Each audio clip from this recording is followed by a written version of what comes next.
Dyson Pizza contains descriptions of peril, natural disasters, and kaiju.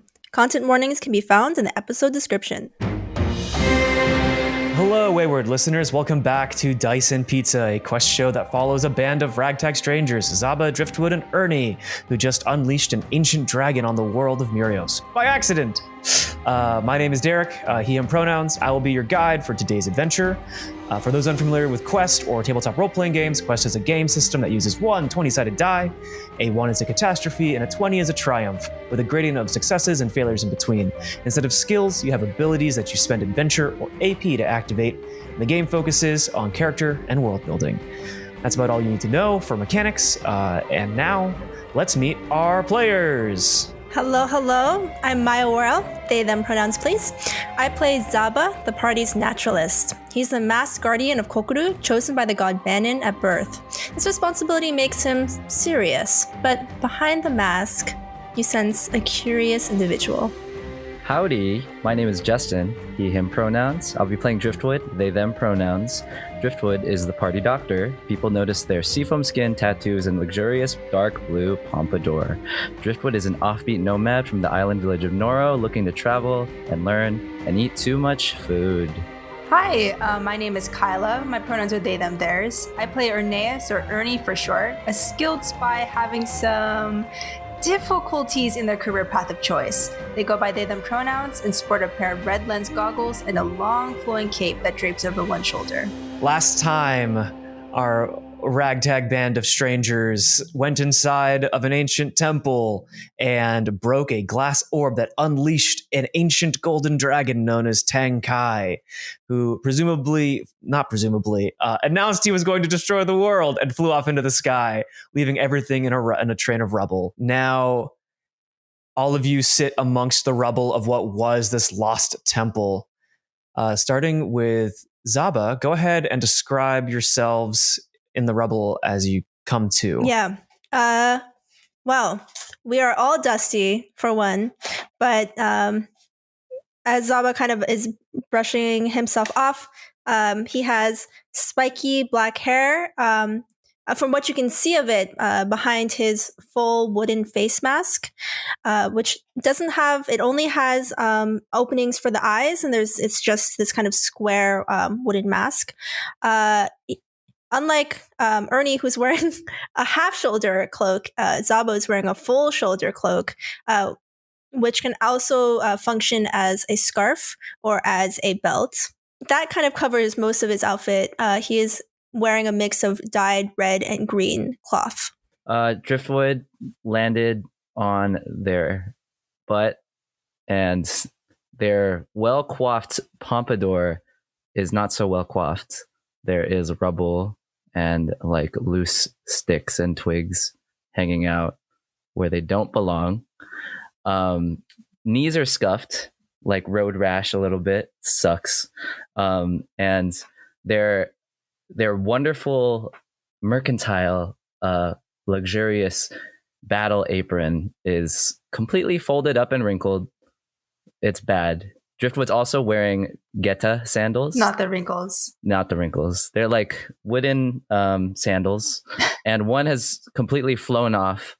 And Driftwood gets on their feet with one bare foot and is searching through the rubble for their other sandal. Ernie stands shakily up. They're somehow still holding the hilt of their sword, which is now... There's nothing left on that sword. It was already in bad shape when they hit the orb, and it's now just a hilt. I think they look at it and kind of just set it down to the ground. But so they still have their shoulder cape is still intact. So they have this red shoulder cape that kind of drapes down. Their clothes are looking a little better. They could look a little better. They're a little worse for wear, but they're wearing a kind of like vest, I guess. With like kind of poofy sleeves, a belt, some nice loose pants, all very, very, very nice quality, but not nice enough quality to survive like a blast and getting blown through rubble. So a little worse for wear. And then their hair, which is like really long and it kind of drapes down their shoulders, is a little unkempt. Their goggles are perfectly fine though. It was like nothing happened to them. So actually, in comparison to the two of you, Zaba's clothes are actually in much better condition because they are made of this. That's so rude. I can't believe Zaba looks better than you. Zaba, you all are dusty, and Zaba, flawless, immaculate. I didn't say that, but Zaba's clothes are made out of a much thicker linen, and so they're sturdier. So they're made for a lot of wear and tear. So in that sense, he's just as dusty as the two of you. Okay, I will have you know. Again, the first thing you notice is his full wooden face mask that you can only see yellow eyes through, spiky black hair with like little bits of like stones kind of fall out as he shakes his head, and he wears a full green full shoulder cloak that also can double as a belt or as a scarf, and he is barefoot. I love that you have to specify nice, that. very cool. No. Ernie's wearing slippers, It's by the okay. way. That I think one of them was blown off. So You're I both. think None of Driftwood us and Ernie are have the both right looking for footwear. I don't need. shoes. I have no shoes. I'm just standing there. Wow, no shoes crew. Driftwood, go ahead and roll me a 20-sided die to search for your sandal. Oh, okay. All right, fun. First roll of the episode. Sandal roll. Obviously a D20. I'm gonna find a Yes. treasure trove of sandals. An 8. An 8. An 8 is a tough choice. You succeed, but at what cost? Well, you find your Geta sandal, and it is wedged between two rocks with another slipper. You can choose between your sandal or this other slipper that Just you've say- found just- that you don't recognize. So okay. Somehow this is a whole to do with Driftwood with these two sandals. Is there any other identifying factors of this other sandal? Ernie, go ahead and describe what your slippers look like. They're these nice like blue slippers. They have a little bit of like gold embroidery on them, but they're also very fragile. They don't look like they could survive in the ruffle. Okay. Maya's like, what? Okay, Driftwood. So this is Ernie's slipper. Yeah. Okay, so Driftwood sees both shoe wear in the rocks of what used to be the castle, and sees it was blue, the blue slipper. It And, was is a keyword. Was gags a little bit and takes the Geta sandal, resumes composing themselves. Ernie does not see this. Does Otherwise, Ernie's slipper tear? Yeah, so as you pull it out, Ernie's slipper gets torn on some of the rubble as it crushes down and puffs more dust up into the air as you gag and cough. Be glad Ernie Have you doesn't two see found this. your footwear? I found No. mine. I think we're Have you seen mine, Driftwoods? I've been looking at it. I haven't seen it anywhere. so okay. So Ernie's wearing one of the other, right? Driftwood Yeah, realizes as you look down at Ernie's feet, Driftwood you see the gags like even deeper. Are you No, Are you okay? there's dust everywhere. I'm just not. I just no, I didn't see anything. Okay. I'm sorry, but maybe we can go to the shops or something and then get you Yeah, something my more. grandma hand embroidered these, so Oh well, I'm not sure. yeah, if it's okay. It's okay. Okay, yeah. Just the only thing I have. Are we quite done? Yes, I mean, Yeah. I'm a bit rattled if I have to be truthful. But what's our plan? I'm so hungry. I think we should return to the village. And you two will get your meal that we promised you. All right, let's go. The three of you make your way out of the sort of crater that is formed in the ruins here.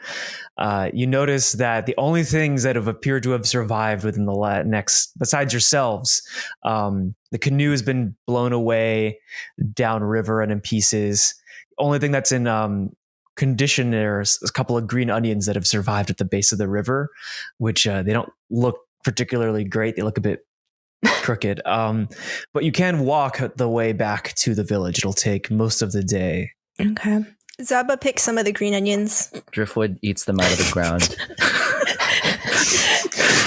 Zaba, as you're picking up the green onions, you just see Driftwood get on the ground and start eating the green onions. These weeds are mighty tasty around here, Zaba. I have to tell you.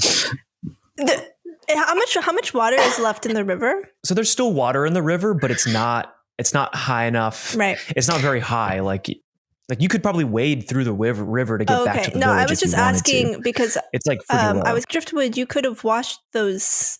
There's water.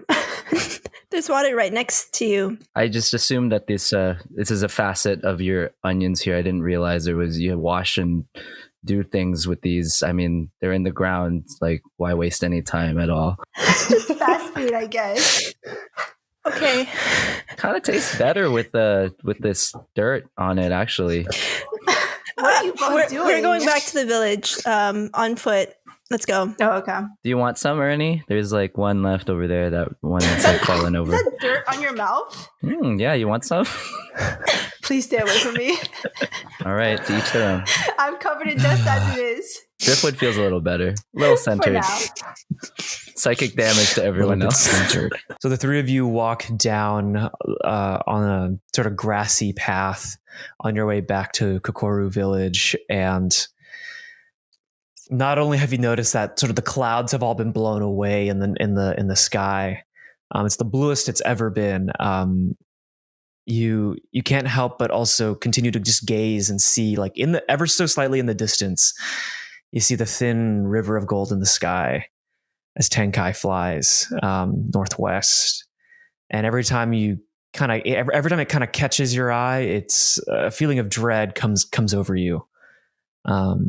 After a couple hours walk, the three of you arrive back in Kokoru village. Everyone is outside and sort of staring up into the sky. And when the three of you walk in, they all slowly turn their heads towards you and are like, "Oh, they're alive! Zaba's alive!"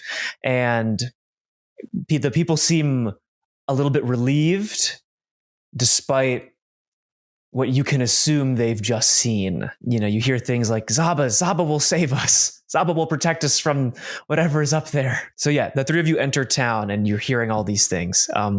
What do the three of you do? I look at Zaba. I'm not looking at you. I'm gonna walk up to my villagers and greet them, and check to make sure that they're doing all right. There was nothing. Asking, has anything happened while we were away besides, I gesture to the sky, is everyone doing all right? And kind of like apologizing for being away for so long. I'm going to ask where Koro is, but I'm wondering what other people are doing. Driftwood's not impressed again. Driftwood's like, we're alive too. We saved your savior. So Ernie takes a couple steps away from Driftwood so as to not be associated with Driftwood. Ernie helped. Ernie can back me up. Driftwood pulls him back. The villagers are kind of like taking note of this.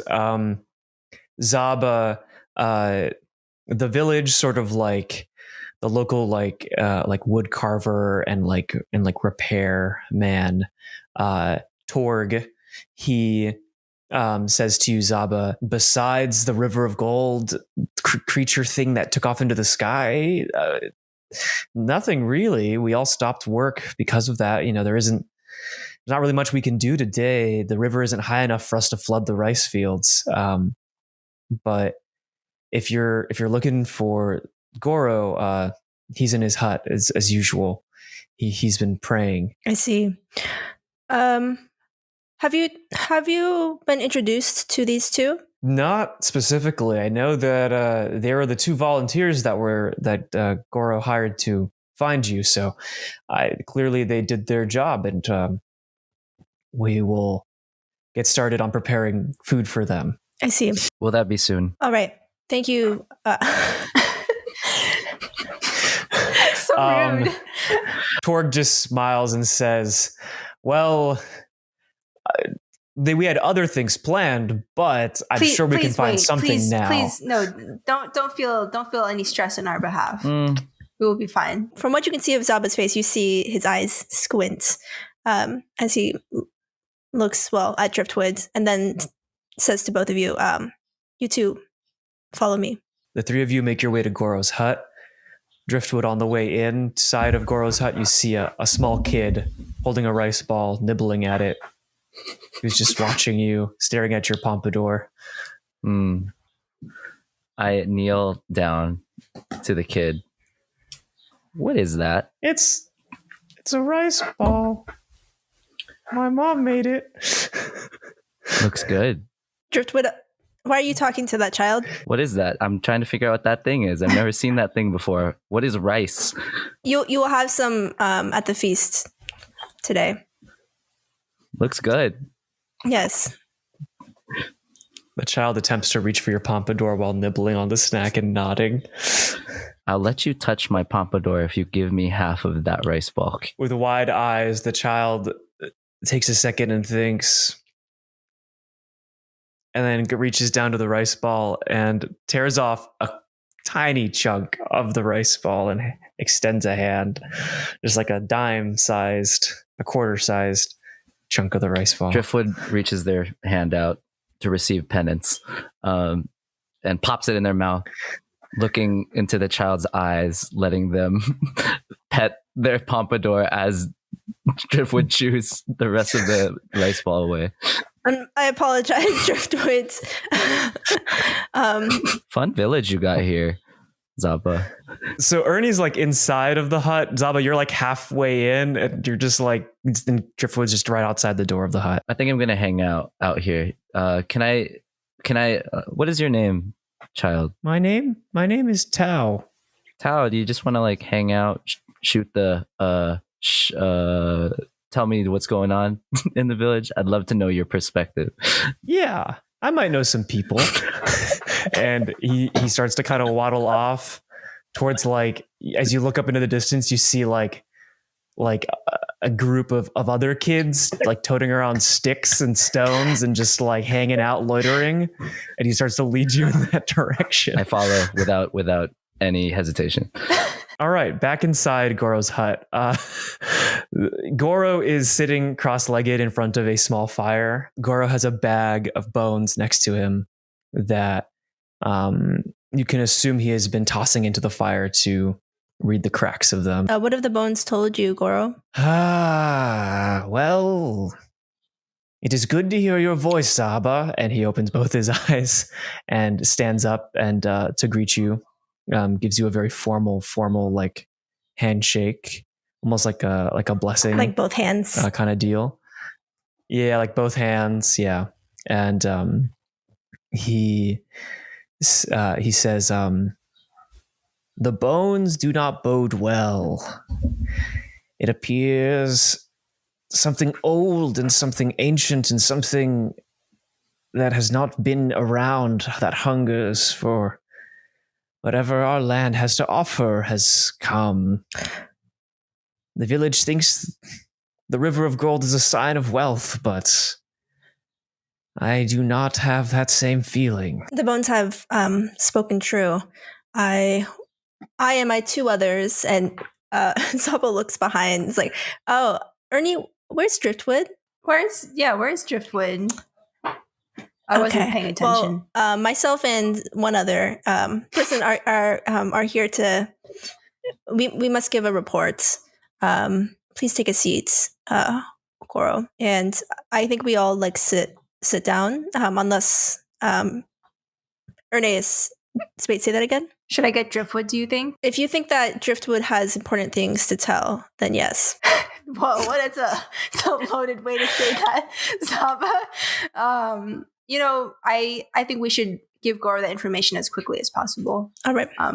We can fill Driftwood in later. Fair enough. And I think we proceed to tell the story of how the dragon, what we know of the dragon, and how the dragon was released by our hands. Goro, at the end of your tale, recounting the adventure, the orb, the water going into the orb, the painting of the four gods and this other serpentine creature, recounting what Driftwood had communed with the spirit inside of the orb, and to all that unleashing Tang Kai, Goro takes a long, deep inhale.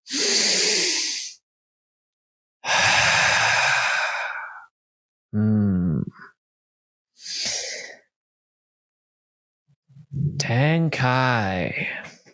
That is not a name I am very familiar with at all. I've been around a long time, but I guess not long enough. The magic you speak of is, well, quite different than the magic you've seen or used here in the village, Zaba. It sounds very, very different, very like what was keeping him there was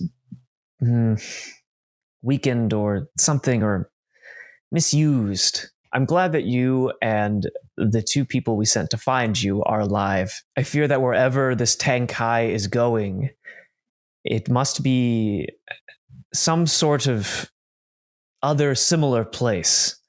There is a lot of history about this world that even I do not know. And do you know where we might find that knowledge? Goro sits up and begins to pace around the fire, and he says, well, there are a lot of lost things across the land of Mirios. Back when the Rook carried more weight, there were old temples, old kingdoms. Perhaps if you follow the coast up north and follow the trail that this dragon is leaving, perhaps you will find another temple of his or some other person who might know in one of the bigger cities. Perhaps you will find answers there. I see. I will ask Bannon about this. I trust your judgment as well. Ernie, I think we should find Driftwood. Thank you, your honorable elder Goro, for your insight. Of course, Ernie. Of course. What knowledge has the village kids been teaching Driftwood? Yeah, so as the two of you exit out of Goro's hut, you look to your left, and when you look to your right, you see Driftwood. Go ahead and roll me a 20-sided die for this trial. Trial by childs. I rolled a 1. You rolled a 1. Okay. He's kind of beating you up. I'm joking. It's a catastrophe. You automatically fail and you suffer a severe setback. So the two of you walk out to seeing Driftwood with like 4 kids climbing on, trying to like grab the pompadour. I run over like, let go of. Has no one ever told you not to touch strangers' hair? We're playing a game. No, you're not. Where are your parents? Where are your parents? Tai, Kabu, and I don't remember the last one's names, but I start shouting out names, and being repeat. I'll repeat. I'm trying to grab one of the kids and pull them off of Driftwood. The instant that Zaba, you shout the names of Mara, Tai. Kabu, Tai, and Tao, they all stop, freeze, and just go, aww. Like, and they start to slowly climb off. Driftwood goes, aww. Never do that again. Don't awe them. Yeah. Driftwood, don't awe them. Driftwood gets up off the ground, even more dirty. They're like clearly kind of bruised. Their face is a little bit bruised. Their pompadour is like grubby from the kids. And I was like, well, we were just playing. And then Driftwood spits out like a wad of blood into the dirt. All the kids are like, ugh. You did this. And Look at that. You did this. Are you going to apologize? They're completely ignoring you, Ernie, it's not your place. Thank you, but it's not your place. And I walk up to them and like, so is this how I taught you to play with strangers? No. What do you say when you hurt someone? And in unison, they all say, "We're sorry, Driftwood. Thank you for playing and being very kind, and we're sorry we took advantage of you." Very good. Well, no need for an apology, kids. Driftwood kind of like chests up and is like, we were just playing. just having fun." Spits out a tooth. Oh Lord. Oh my gosh. They grow back, don't worry. They what? Is that a tooth? The teeth. So yeah, our village, our teeth, we grow pretty actively. So it was gonna come out anyway. It's not a big deal. Just hanging out with the kids. They all went through the trauma of looking at the sky. Spit out blood. Yeah, we spit out blood. Does one of the kids grab a tooth? Yeah, one of the kids, like you like glance and you see one of the kids like trying to like sneak the tooth like into their pocket. Do I notice this? Yeah, you notice it as well. Okay, Ernie. I'm gonna kick the tooth away. Out of the kids' hands? Oh wait, did they already pick It's it like up? it's like in the kid's hand and they're like about to put it in their pocket. I'm gonna try and take it out of the kid's hands. Okay. Roll me a 20-sided die for this trial.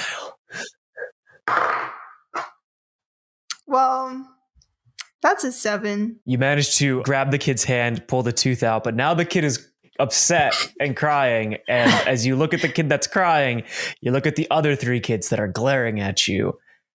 And you can choose between talking down the other kids or trying to comfort the kid that you've just made cry on accident. I'm gonna comfort the kids. I'm gonna take out one of my earrings and I'm gonna hand it to the kids. I'm gonna snap off the piece the metal piece that's inside my ear, like the sharp piece. But I'm gonna hand it's like a little wooden.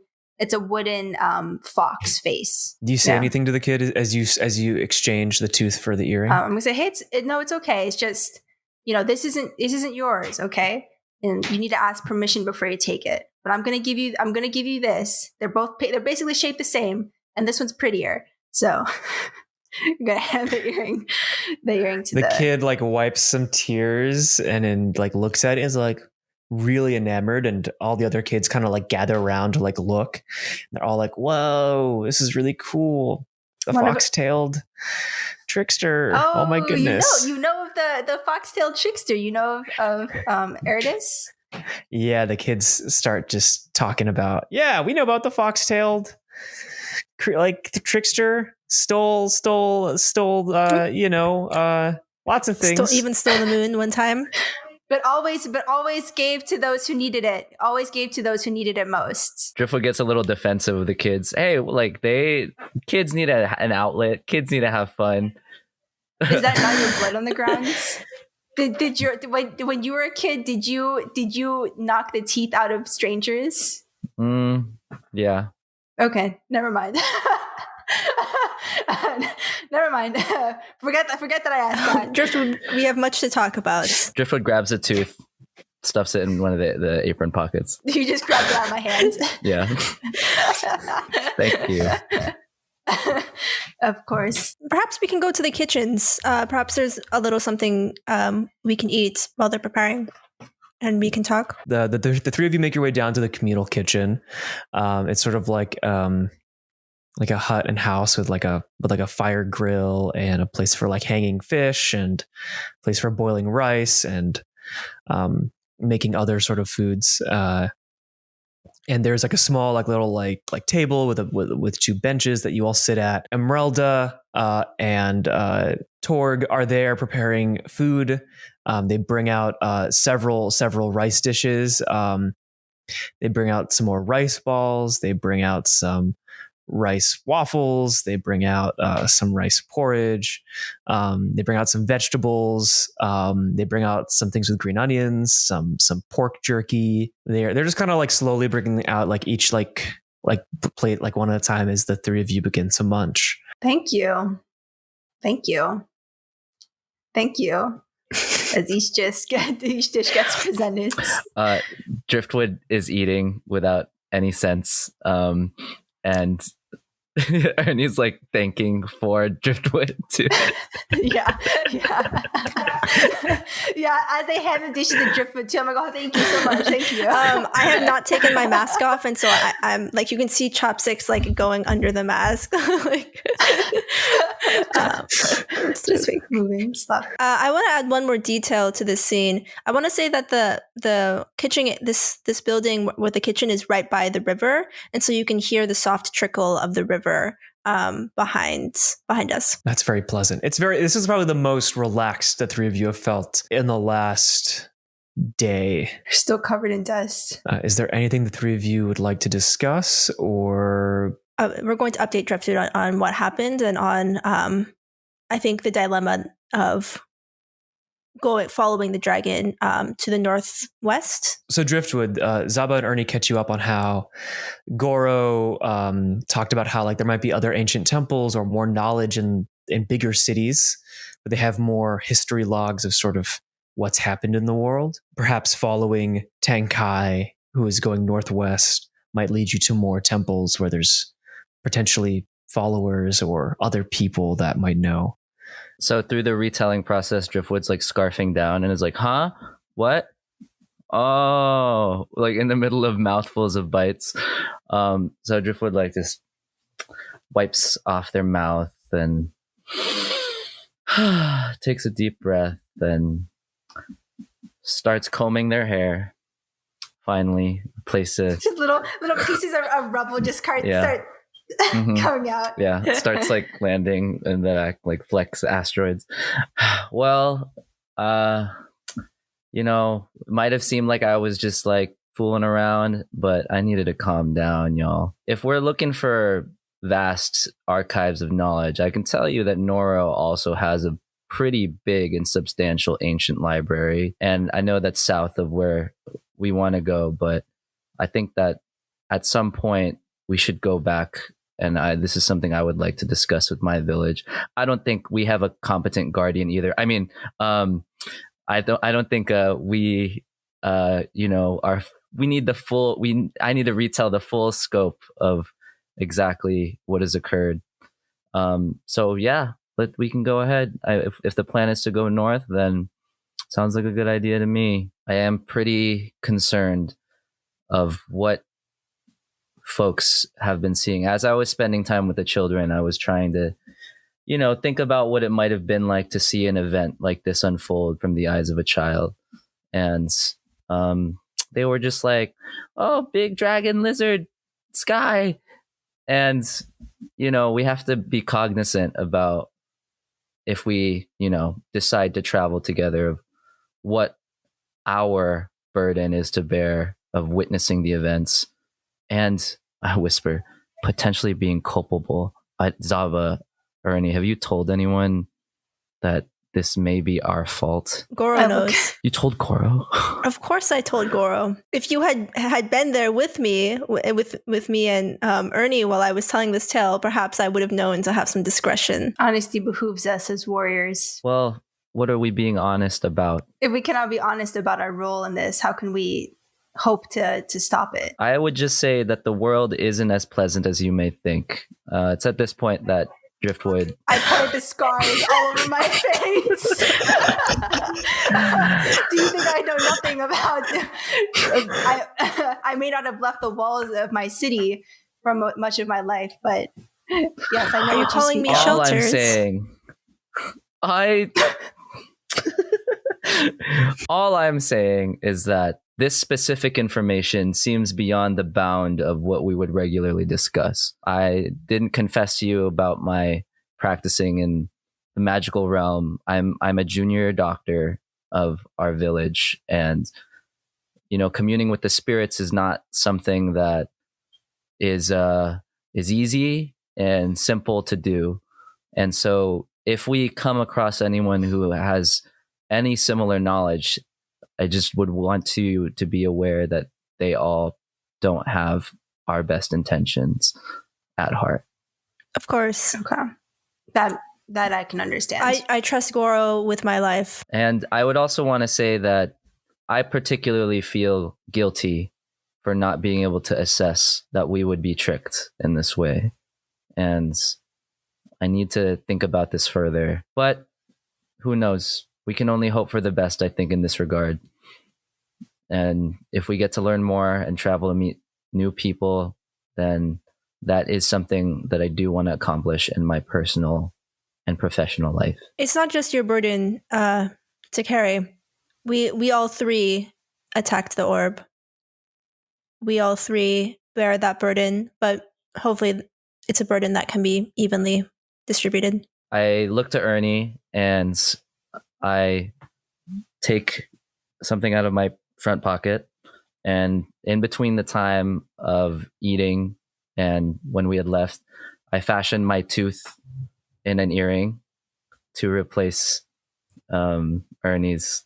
We're friends now.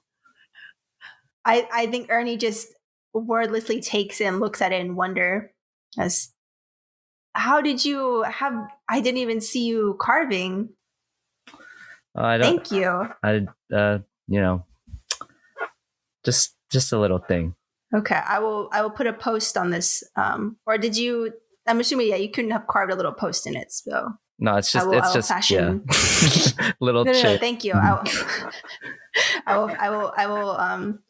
will fashion this into an earring as soon as possible. We may have had our rough starts, but I trust you as well, my friends. Well, I guess we'll finish eating, and while they're eating, can I slip away and do some prayers to Bannon? Yeah. It's pretty easy to sneak away from the two of them as they Zaba. converse and eat. I'll be back. You two can stay here or wander. It's a small village. Don't get lost in a castle. I won't. All right. Yeah. Do you go back to your place of living, your residence? It's been a long time since I've been back here. 2 or 3 days. Yeah. But it's undisturbed. And I have a fireplace, and like Goro, it's a place where I also do divination.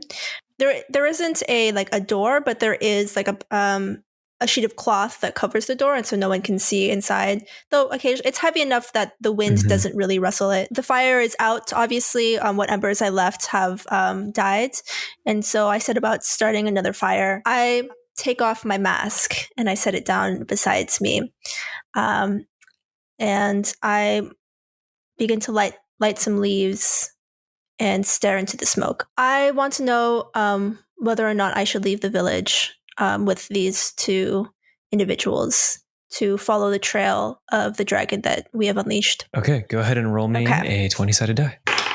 17. As you stare into the smoke, you can't help but notice the smoke transform into a wisp that travels among what appear to be clouds.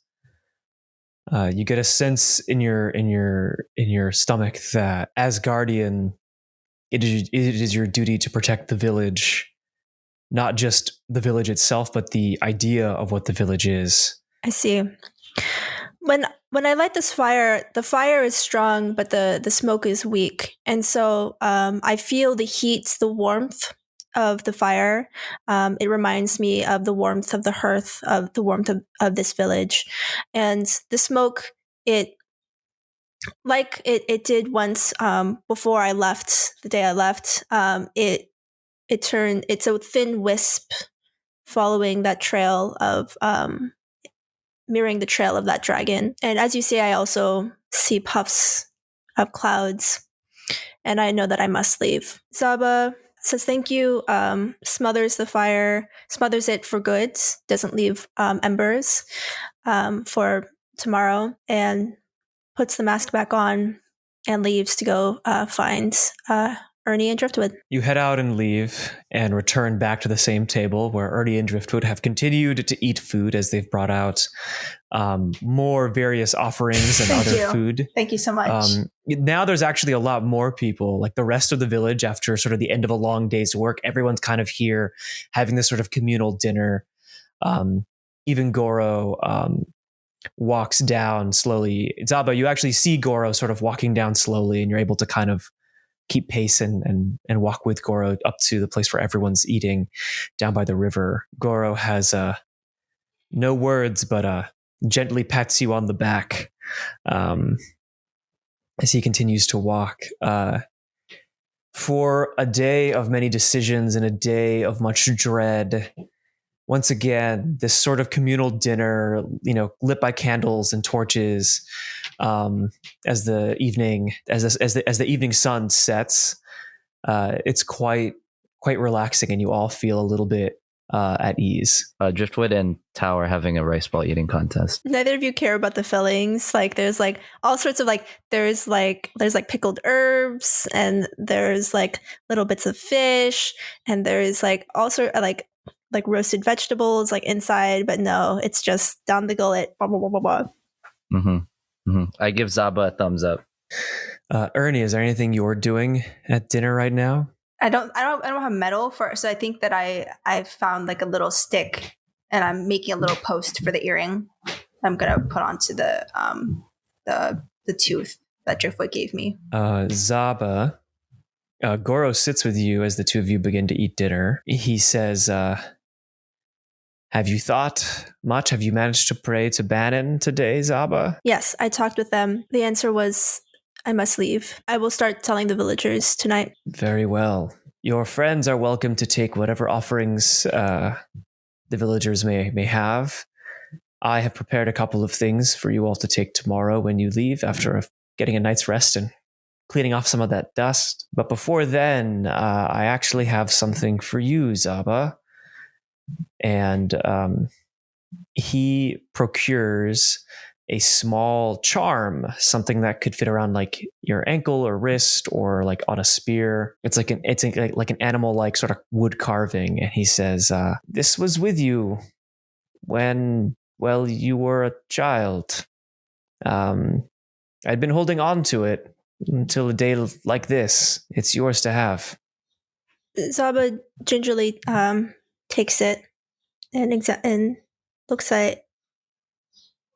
It was with me when I was a child. Thank you. This is precious. May it protect you. May it protect. And yeah, I'll put it around my ankle. After a long night of eating and partaking in games and hanging out and talking with the other villagers, you all get a wonderful night of sleep. For the first time in a long time, you've slept on beds, not hard ground. You all have opportunities to bathe and clean. You notice that some of the villagers have patched your clothes. Ernie and Driftwood, they've even pulled out a pair of like boots for you, Ernie, to wear, or of shoes. Thank you. They present you options: shoes, boots, sandals. Whatever you prefer. I'll take the sandals. Nice. They have laces on them. They're really comfortable, really breathable. And come morning, as the three of you get ready, you notice that the villagers have each left sort of like bundles of like food and supplies for each of you. And I guess everyone take a second and describe how you get ready in the morning. Let's start with Ernie. I think Ernie spends like a good amount of time brushing their hair in the morning, or just like brushing their hair, putting oil in it. I think today they tie it back, or every morning they make sure that their goggles are clean. Yeah, they shake their clothes outside, like their cape outside. Yeah, wash, and then general things, wash their face and all of that. They put on their new earring. They got some wood glue and they put the post in. They had the new earring on. Driftwood slept great. Driftwood was very fullest they've been in a while, even more so than one of the biggest celebrations in their village. Excited by the prospect of all of this new food Driftwood woke up very early and did laps around the village as everyone was opening up. Did stretches. It was pretty good. Pleated their apron, picked out the rubble out of their comb, had a solid hour to comb their hair, totally styled it, and felt good. Felt generally good. Last thing they did was they went over to the river and just held their hands just to feel the water, and remind themselves of home. Zaba had a late night. He personally went to every house to give the news of his travels, and so he stayed up late giving like reassurances and talking with people, dividing up his tasks to other people. Because Zaba does a lot, contrary to what Driftwood might say. But so yeah, he had a very late night. Went to bed and had poor sleep. I'm thinking about what Zaba would pack or would do, but I think that's his main responsibility, is to his villagers first, and he'll pick over what things the village can provide in the way of food, in the way of equipment, right before he leaves. Ernie also gets up really early. It's just one of their habits. So I think if or when you all trickle into the place to get breakfast, they're already there, like drinking tea. Yeah, you all kind of meet up, as freshened as you can be, as prepared as you can be in the sort of breakfast area where they've prepared also a variety of sort of packed food for all of you to take on your quest. There are 10 rice balls that everyone is given. Goro is also up early, and he meets the three of you there, and he presents some things to the three of you. He hands some hempen rope to all of you. He hands you like a bamboo container, Driftwood, of what appears to be rice porridge. He hands you a new spear, Zaba. For you, Ernie, he says to you, Ernie, unfortunately, we do not have much in the way of weapons. So instead, I've gathered all the rook I could find in the village. So hopefully you can find something suitable in the next town or city over to purchase a new weapon. I know I've mentioned money quite frequently, but do you need some of this, especially since Zaba will be leaving? I take half of the rook. Okay. Right, that you have 9 rook. Okay. In your inventory. That's still a lot of money. Yeah, it's a lot of money. Goro's like, we appreciate your generosity, Ernie. You are giving me half of your town's wealth. I hope it is. I hope you receive that same wealth many times over. Thank you. May the gods watch over you all. He turns to you, Zaba, and he says, Zaba, we have another canoe down here. Some of the workers managed to put something together, repair one of the old canoes, or you can travel by foot, however you see fit. I'll glance to Driftwood and Ernie. Do you two trust me to arrange our transportation? Yeah. Whatever Gordy says. I mean, Goro. We would take a canoe. I think it would make our travel quicker. Very well. May leave when ready. Driftwood, I hand you 5 of the rook, as we agreed. Okay. Do you want these? I look at the rice balls. You want some of these? No. No? You're going to ask us for them back eventually. No, I wouldn't. Like a drip of sweat goes down Driftwood's face. That will be fine. Thank you. Out of sight, out of mind. If you keep them, hide them, I will pretend I never. They're yours. I will be hearing your stomach grumbling through the night. Oh, so you're saying I'll do you a favor by keeping these? Yes. Well, then I'll do you a favor. You can pay me back later. All right. Yes, that is the yes. Sounds good. So the three of you make your way down to the river and one by one get into the canoe. The village kids come down and sit and wave goodbye with their parents. who wave goodbye as well. And the three of you begin to row and row upstream. And as you row, you see the sort of the waning wildlife, and sort of the water level has already been dropping. And when you come up to the fork of the ruins, you go left, going northwest. Zaba, you are rowing, and as you row, you hear the sound of a whoosh, as an arrow whizzes by you and sticks into the side of the canoe. The three of you look around and see from the brush that several vagabonds reveal themselves covered in furs and brush.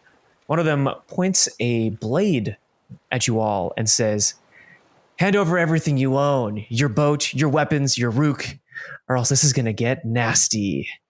I love nasty. Why? Dyson Pizza is Mya Worrell as Zaba, Justin Ricafort as Driftwood, Kyla Worrell as Ernie, and Derek Aiello as the guide. Cover art is by Gene Young. Music is by Itamar Ben Zimra, featuring original sound effects by Brian Kim. You can follow the show on Twitter and Instagram at Dyson Pizza for updates about the show, and you can check out the video or audio version on YouTube or wherever you get your local podcast. We hope you enjoyed listening to episode 2 of this adventure, and if you hadn't already noticed, episode 3 is already in your feed. So why are you still here? Why are you still here? Go. But in all seriousness, we really appreciate you taking the time out of your day to watch or listen to our show. Thank you so much, and we will catch you next time.